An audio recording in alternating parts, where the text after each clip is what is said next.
Jaya Radha Madhava Kunja Vihari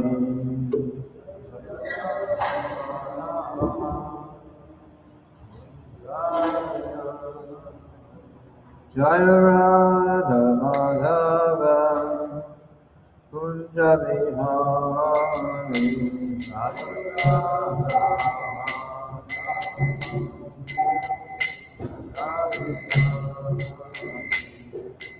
Gopi Chandra Baba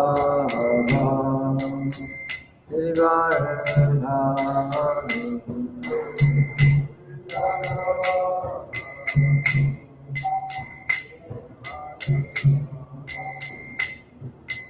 Gopi Chandra Baba Hrivaradhari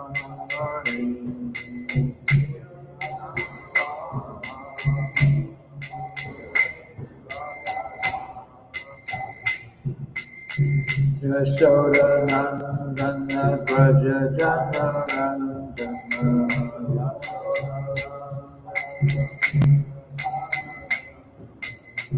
Yashoda Nandana Braja Jana Nandana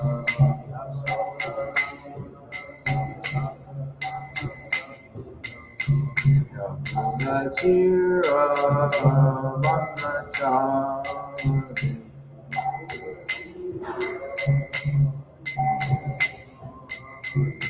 Jaya Radha Madhava Kunja Vihari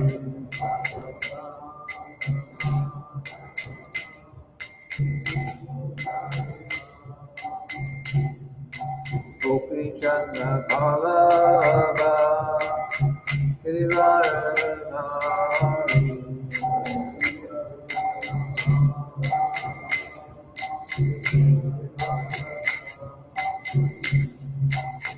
Yashoda Nandana Braja Jana Yamuna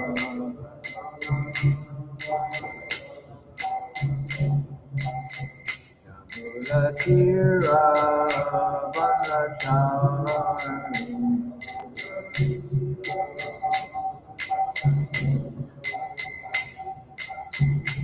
Hare Krishna, Hare Krishna, Krishna Krishna, Hare Hare,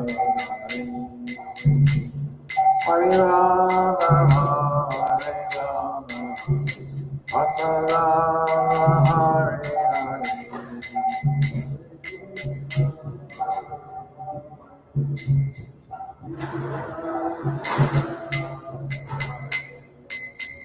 Hare Rama, Hare Rama, Rama Rama, Hare Hare. Srila Prabhupada ki jai.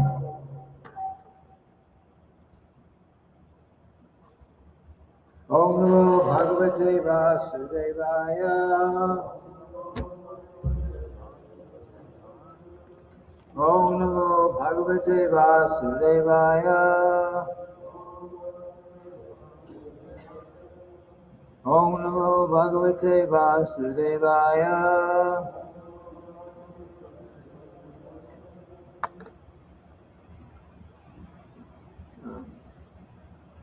So, reading from Srimad-bhagavatam,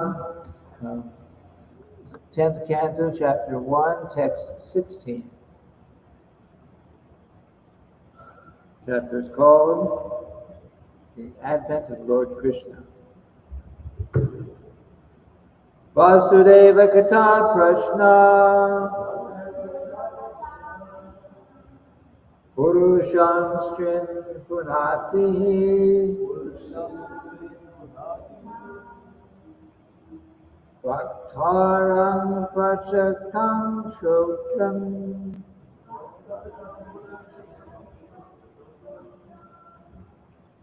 Tatpada Shalilam Yata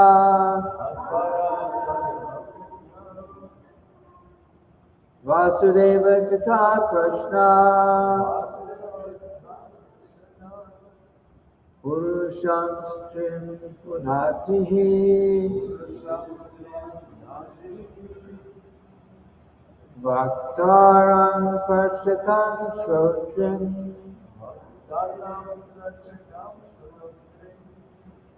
Tatpada Shalilam Yata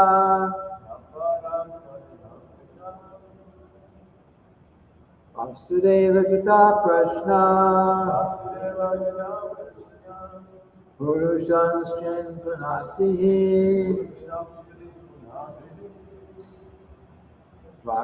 Bhaktaram Prachakam Shotrin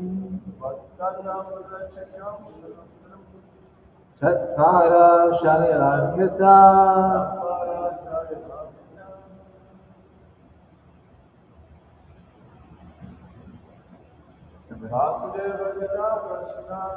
Vasudeva Gita Prashna Purushanshchan Punatihi Bhaktaram Prachakam Shotrin Tatpada Shalilam Yata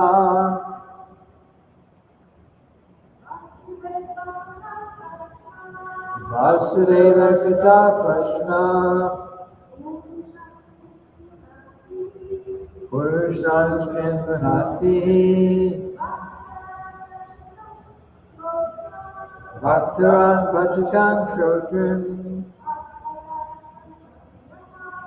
Tatpada Shalilam Yata. Word for word synonyms. Vasudeva Gita Prashna. Questions about the pastimes and characteristics of Vasudeva Krishna.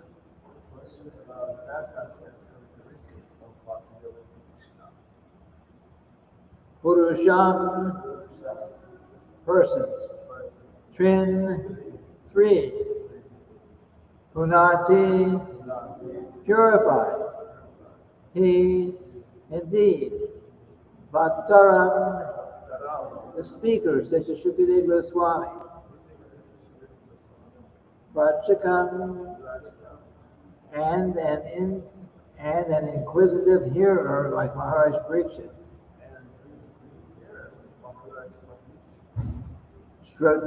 Shrotrin, and between them the listeners hearing about the topics. Tatpada Shalilam Yata, exactly as the entire world is pursued by the Ganges water emanating from the toe of Lord Vishnu.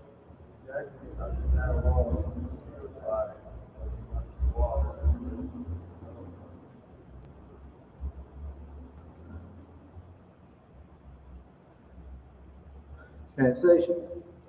The Ganges emanating from the toe of Lord Vishnu purifies the three worlds, the upper, middle, and lower planetary systems.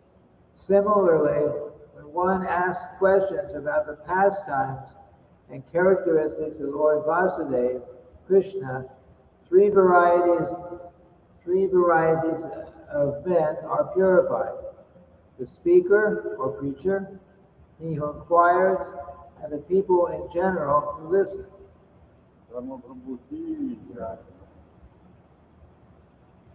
Repeat after me.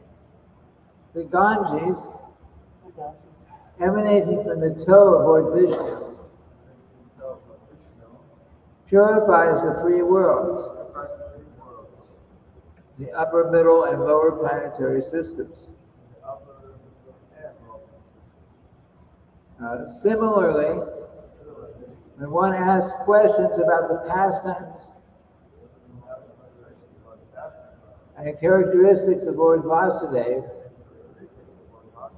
Krishna, three varieties of men are purified: the speaker or preacher, he who inquires, and the people in general who listen.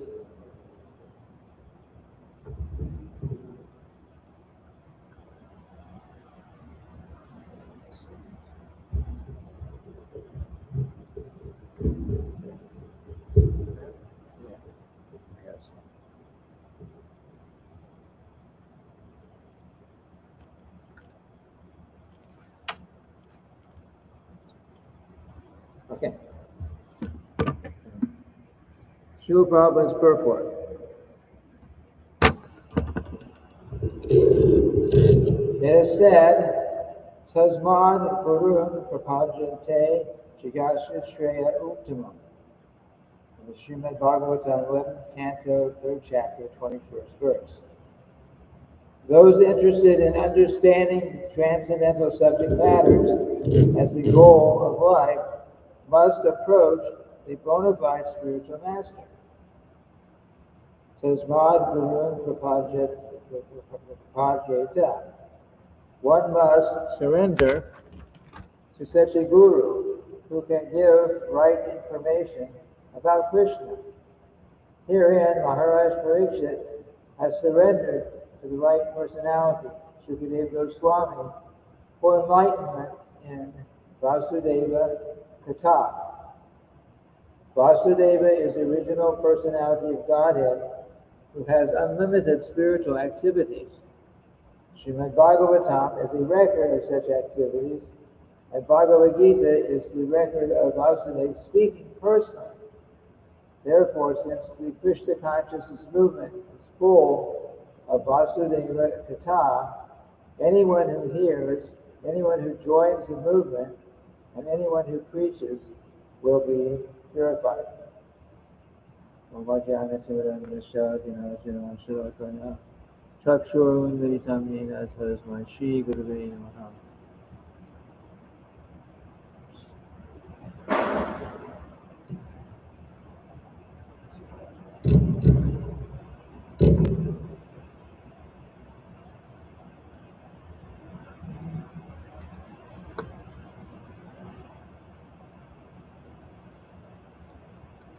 Shut the lights off.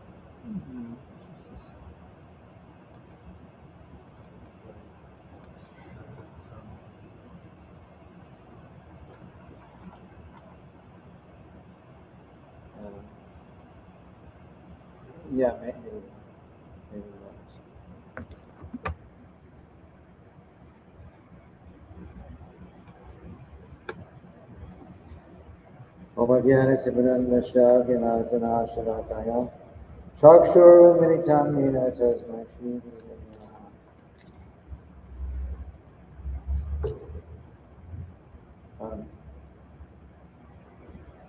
So Srila Prabhupada says, Srimad Bhagavatam says, the Ganges emanating from the toe of Lord Vishnu purifies the three worlds, upper, middle, and lower planetary systems.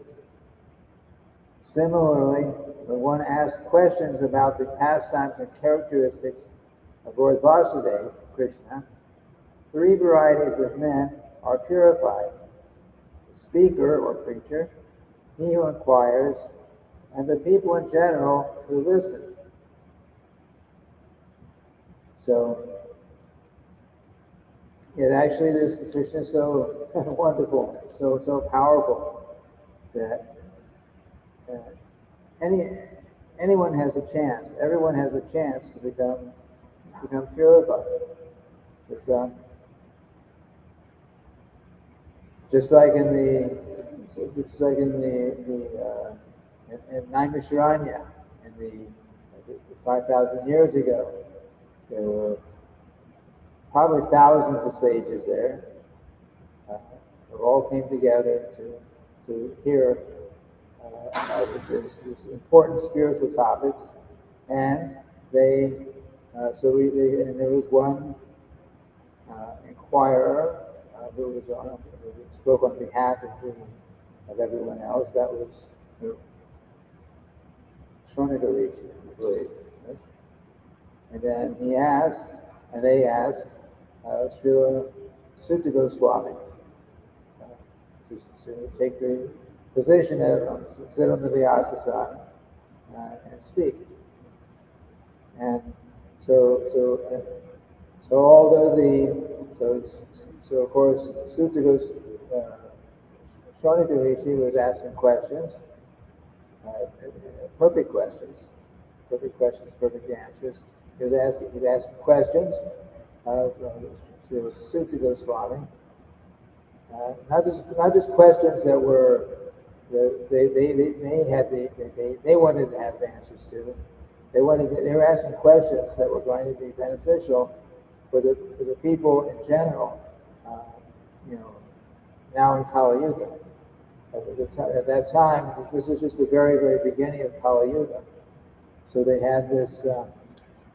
It was a sacrifice. It was a 1,000-year-long sacrifice that to sit there and have a Srimad-bhagavatam Class for 1,000 years, every day for 1,000 years.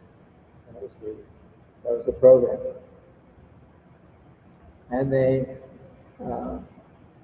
did it at Naimisharanya because of where it was situated in the universe, it's described. Everyone in the whole universe was actually being benefited. So it was not just those who asked questions, those who listened, and those who were speaking, but the sound vibration, or the benefits of that sound vibration, went out all over the whole universe.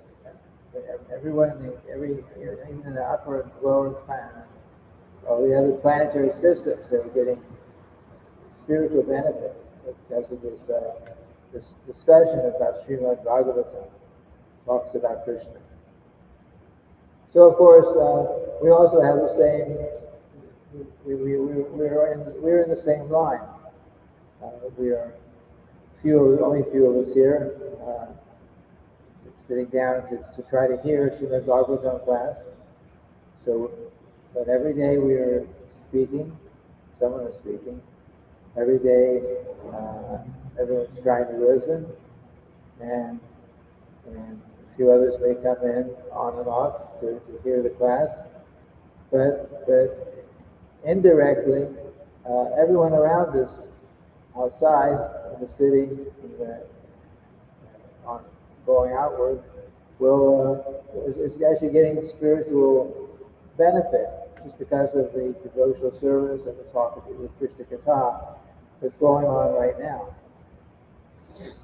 One time, Srila Prabhupada had pointed out that very, very soon, this is many, many years ago, there would be like a big war, another world war or something that was coming because of all the sinful activities. But it didn't happen like that at that time. Srila Prabhupada said yes, because the devotees all over the world are engaging in so much devotional service, so they should be held back. Like that. So this is but anyway, Krishna, this is the nature. And then of course, Krishna is unlimited, so the topics about Krishna, topics spoken by Krishna, and topics about Krishna are also completely unlimited. We had the example of Srila Bhaktisiddhanta, who spoke one time. He advertised that he was going to speak for 30 days on the Srimad-bhagavatam. So at that time in India, maybe still today, people think about, hearing Srimad-bhagavatam. They want to go to the 10th Canto, to the Rasa Leela, to the so-called lusty relationships, so-called, because it's not lusty in a material sense. But they want to go to that, so they were expecting him. They were expecting, okay, he's going to speak for 30 days. We're going to come out. We're going to come and sit there and listen to him. This is very nice. Canto, Rasa Leela, so on. But he didn't do that. He took the first verse of the Srimad-bhagavatam, first verse, and for 30 days he spoke on that first verse. Something, and I'm sure he spoke something different every day. He was not just repeating himself. Because the first verse is a very long verse. You could take one word in it, one word in the verse, and lecture the whole time. And go to another word next time, something like that. So, so this knowledge is unlimited. And of course, the Srimad-bhagavatam, as it's described in the Srimad-bhagavatam, is a comparison between the Srimad-bhagavatam and as compared to mundane literatures. So Srimad-bhagavatam is mundane literatures we have experience of, novels and all these things. You may read them, you may spend some time on it, but in the end, you get tired of it. And you don't really want to go back generally to read it again and again and again and enjoy like that. You have to read something else. You have to do something else. There's no real juice in it. No real satisfaction. But the Srimad-bhagavatam is unlimited. We've been through, since I joined the movement, we've been through the Srimad-bhagavatam, or a big part of it, quite a few times, daily classes. And here we are again in the 10th Canto. In a few months we'll complete the Srimad-bhagavatam and start all over again. So you can read it again and again and again and again, and you're always completely satisfied with it.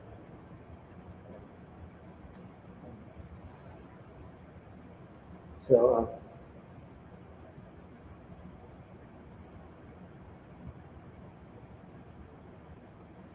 and it's also very it's also significant that the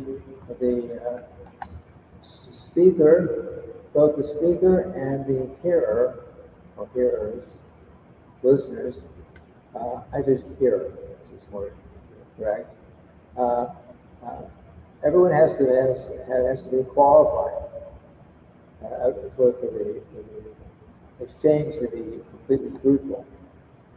The speaker, of course, has to be, Srimad-bhagavatam describes, speaker, one of the qualifications is he must have heard this knowledge through the disciplic succession, right? Has he heard it through the disciplic succession? He must be practicing it, living it himself, and of course he must be preaching.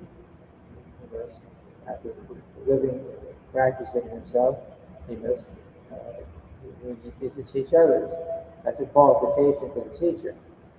And for the student has to, Srimad-bhagavatam says, he has to respect the subject matter and respect the teacher.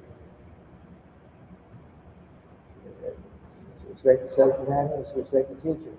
Just like we have, Srila Prabhupada, of course, is our founder Acharya, so we show respect to Srila Prabhupada every day with Guru Puja.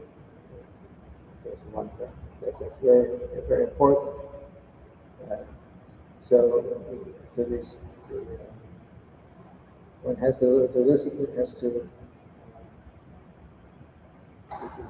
speak. The person who is speaking has to be qualified in these ways.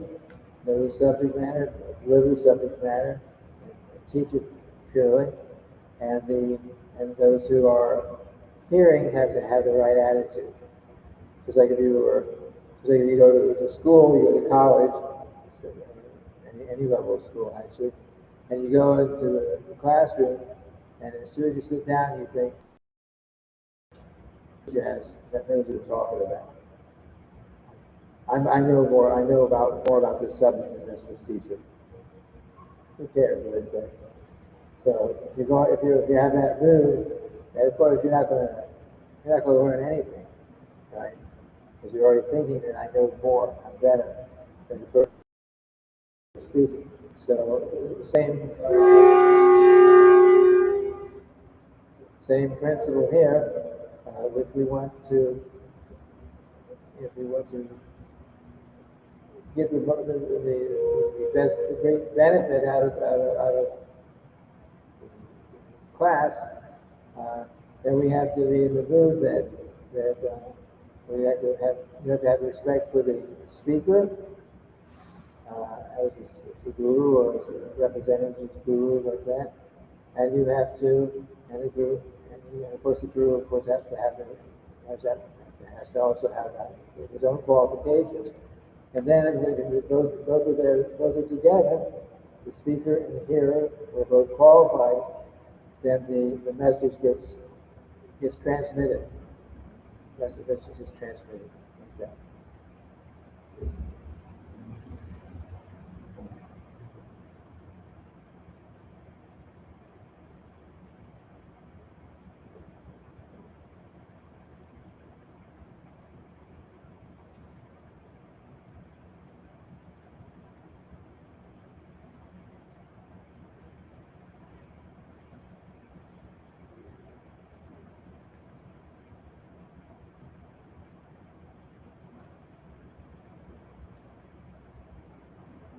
Time, you are maybe hurry, maybe not, dollar, maybe survive, maybe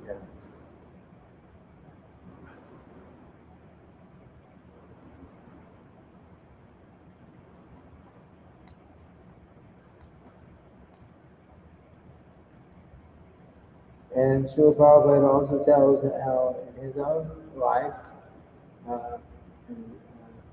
he said, I'm preaching now everywhere, but I'm preaching now because I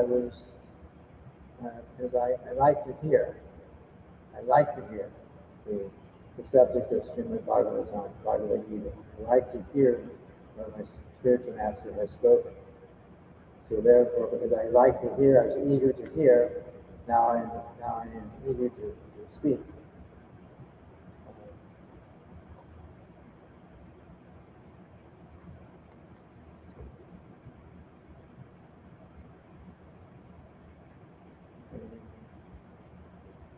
Questions?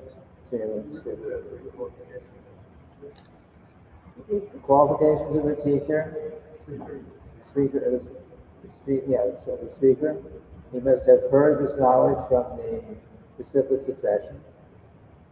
He must, after hearing it in the right source, he also must be practicing it. He must living it himself. And then of course he must teach that same knowledge. So it's the same definition as an acharya. It's the same. I'm always asking about the word acharya. So the teacher's supposed to be acharya. There are big acharyas like Srila Prabhupada, like Srila Thakur. But we also have to be to some degree acharya, little acharyas, acharya with a little a. So we have to be acharyas. We have to hear the knowledge from the right source. We have to live that knowledge, and we have to, and then of course we have to speak the same knowledge that we've heard. So that in that way there's a potency in that message. But we're just very imaginative and come up with a lot of ideas about it. I just like to speak. So I'm very smart. So I'm coming up with a lot of flowery words to present to everyone, so they'll become interested in this. But as far as the spiritual, that may attract some people temporarily, but it will not. The Krishna Katha will not be transmitted. They will not get the benefit of the Krishna Katha if we're doing like that. Just like the example was given of the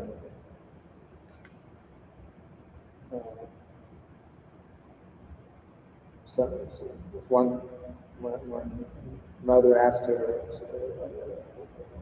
guru or teacher, someone, a doctor, I don't know exactly how the story went, to teach, to convince her son to don't be eating candy all the time.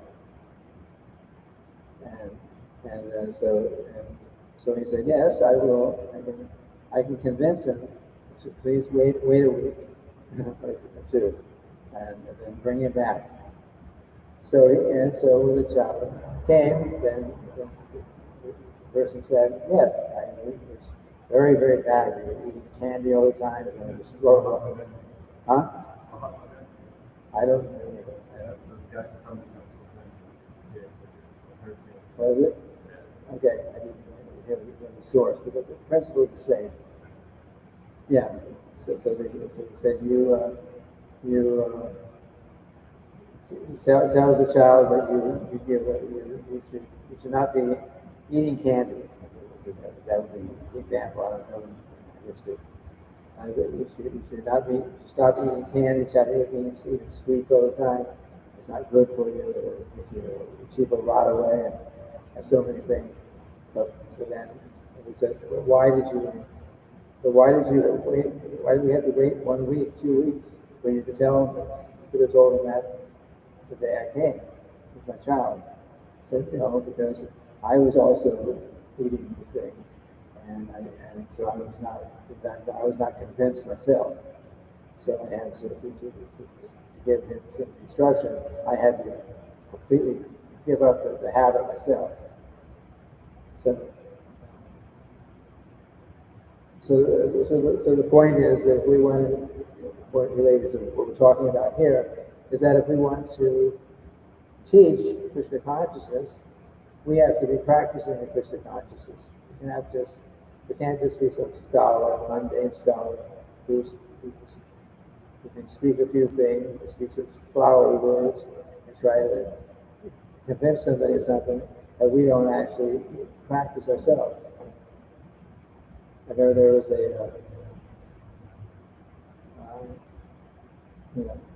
somebody says if you're listening to somebody and you're teaching something and you want to be interesting, you have to at least believe that they believe in it. Okay? They believe in it, they're practicing it, they're living it, or at least they really believe in what they're saying. There was an example given, I don't know where this came from, but I think it's appropriate. The example was that some university somewhere, somewhere there was an assembly of people, and someone was giving a lecture, speaking so much about witches, I believe, witches. And I don't know exactly what all he said, but people were interested. He talked very nicely on the subject. He seemed to be knowledgeable. But then someone, I think it was a school, so one of the students raised their hand halfway through and says, do you actually believe in witches? Because he's speaking so much about them. No, I don't actually believe in them. Everyone walks out. Because it's just like, what was the purpose? You're giving so much knowledge about something, you seem to know so much, and it's just you don't even believe in it. So we're not interested in hearing. The same thing in spiritual life. Someone can speak so many things, but if they don't see that person is actually living according to they're practicing what they preach, or believing what they preach and practicing it. If you don't see that, then of course nobody's going to be convinced. I wouldn't be convinced. I joined the movement. I was hearing certain things, and reading certain things. I think certain ways were preaching to me. But I saw that they're also practicing. It's all about the sea. They were practicing the path that they're trying to convince me of. If it was just talk and no commitment, no conviction, then of course you're never going to convince anyone. Just like Srimad-bhagavatam was when he first. When we started writing his translations and purports of the Bhagavad Gita as it is, somebody asked, There's already 600 copies, 600 versions of English translations of Bhagavad Gita. Why write another one? As Srila Prabhupada said, he said because there's so many translations, but practically no one of them is giving the actual message of Lord Krishna. See, so we here we have the opportunity to have the actual message of Lord Krishna. We're practicing the science of Krishna consciousness. Science means that you have practical realization. I guess the term is actually there in Srimad-bhagavatam. Describe it as science. The word scientific is actually there. So scientific means that you can practice to apply the instructions, the rules, regulations, the knowledge, you apply it to your life, and following the science, spiritual science, and you will get the results, and that you'll become spiritualized, you'll become Krishna conscious. This is it. Okay. So, I think we'll just get to Srila Prabhupada ki